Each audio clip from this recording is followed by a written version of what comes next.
আসসালামু আলাইকুম। আজকে বড় বড় রুই মাছের মাথা দিয়ে দুইটা মাথা দিয়ে আলু ঘাটি করব। এই যে মাছের মাথাগুলোকে আমি ভেজে রেখেছি সুন্দর করে, আর এখন আমি আলু ঘাটির প্রিপারেশন নিচ্ছি। তো প্রথমে আমি যেটা করব, ফোড়নটা দিয়ে দিব। সরিষার তেল দিয়েছি 1.5 টেবিল চামচ, তাতে দিয়ে দিলাম 2-4টা তেজপাতা, শুকনা মরিচ, আর দিয়ে দিলাম একটু জিরা। এটা হচ্ছে ফোড়ন।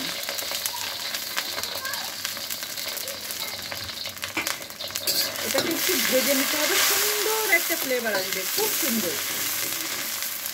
1 চা চামচ জিরা, 4টা শুকনা মরিচ আর 2-3টা তেজপাতা ফোড়ন দিয়ে নিলাম, সুন্দর একটা ফ্লেভার আসছে। আর এখন এটার মধ্যে দিয়ে দিব বাটা মশলা, পেঁয়াজ আর রসুন। এখানে আমি দেশি পেঁয়াজ 3টা পেস্ট করে নিয়েছি, আর দেশি ছোট ছোট রসুন 4টা রসুন পেস্ট করে দিয়ে দিয়েছি, ছোট ছোট 4টা রসুন, আর দেশি পেঁয়াজ 4টা একসাথে পেস্ট করে দিয়ে দিয়েছি। এখন এটাকে খুব ভালো করে কষিয়ে নিব। আজকে আলু ঘাটিতে আমি শিমের বিচিও দিব, খুব মজা হয় খেতে। এটা খুব সুন্দর মতো আমার কষিয়ে নেওয়া হয়ে গেছে। দেখেন তেল ছেড়ে দিয়েছে মশলা থেকে। আর এখন দিয়ে দিচ্ছি কয়েকটা কাঁচামরিচ।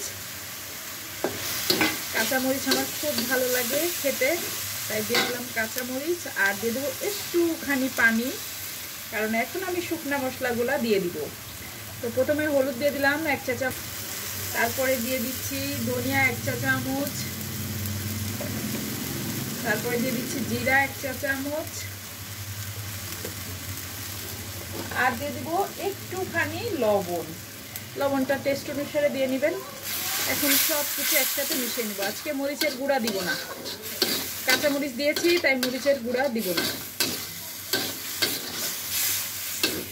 এই আলু ঘাটিটা খেতে কিন্তু খুব মজা হয়। এখন আমি ফ্রোজেন কিছু শিমের বিচি দিব। যখন শীতকাল থাকে তখন আমি কিছু শিমের বিচি সব সারা বছরই ফ্রোজেন করে রাখি, তো সেই ফ্রোজেন শিমের বিচি কিছুটা দিয়ে দিলাম।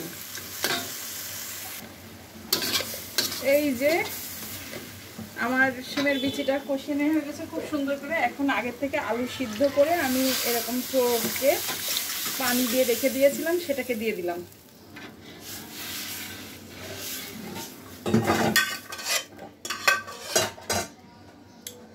এটা আলুগুলাকে সেদ্ধ করে একটু হালকা ভাঙা ভাঙা করে আমি একটু পানি দিয়ে মিশিয়ে রেখে দিয়েছিলাম। যতটুকু ঝোল আর কি করার লাগবে সেই অনুসারে পানি দিয়েছিলাম। এখন এটা ফুটে উঠলে এর মধ্যে মাছের মাথাগুলো দিয়ে দিব। আমি এখানে 2টা মাছের মাথা আর 2টা লেজ ভেজে রেখেছি।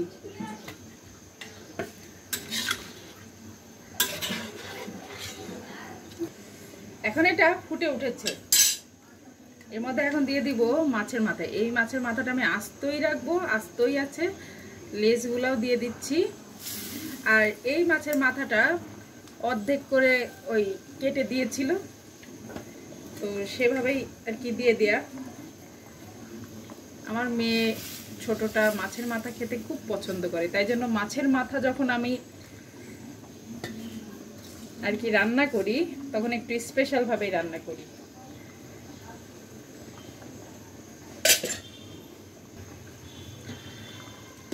দোকানদারকে ওর বাবা বলেছিল যে মাছের মাথাটা 2 ভাগ করবেন না, কিন্তু দোকানদার ভুলে যে মাছের মাথা 2 ভাগ করে ফেলছিল। এই যে একটা মাথা অর্ধেক করে ফেলছে, আর আরেকটা মাথাও অর্ধেক করে ফেলতে গেছিল। ওর বাবা এসে দ্রুত থামাই দিছে, কারণ আমার মেয়েটা মাছের মাথা খেতে খুব পছন্দ করে, আস্ত মাছের মাথা। তো এটা কিন্তু খুব মজা হয়, মাছের মাথা, মাছের লেজ এগুলা দিয়ে এই যে শিমের বিচি আলু দিয়ে রান্না, হ্যাভি টেস্টি। এখন আমি তেজপাতাগুলো উঠাই ফেলে দিচ্ছি। মাছের মাথাটা দিয়ে 5-7 মিনিট রান্না করেছি, তেজপাতাগুলোর যা ঘ্রাণ যাওয়ার দরকার চলে গিয়েছে। এখন এই তেজপাতাগুলো ফেলে দিচ্ছি, কারণ খেতে বসলে না এই তেজপাতাগুলো আমার প্লেটেই যায়, সেজন্য আমার ভালো লাগে না। তেজপাতাগুলোর ঘ্রাণ চলে যাওয়ার পরে তেজপাতা ফেলাই দিই।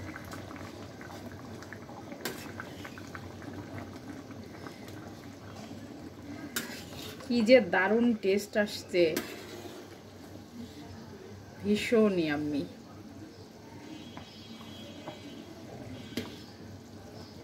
গরম ভাতের সাথে এরকম তরকারি থাকলে আর কি লাগে।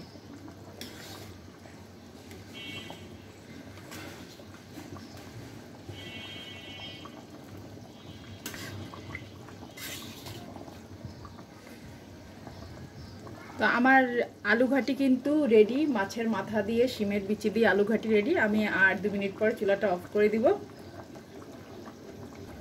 একটু পরে আপনাদেরকে দেখাচ্ছি যে ফিনিশিংটা কেমন আসলো। এটা টেস্ট খুবই মজাদার, অবশ্যই একবার হলো রান্না করে খেয়ে দেখবেন।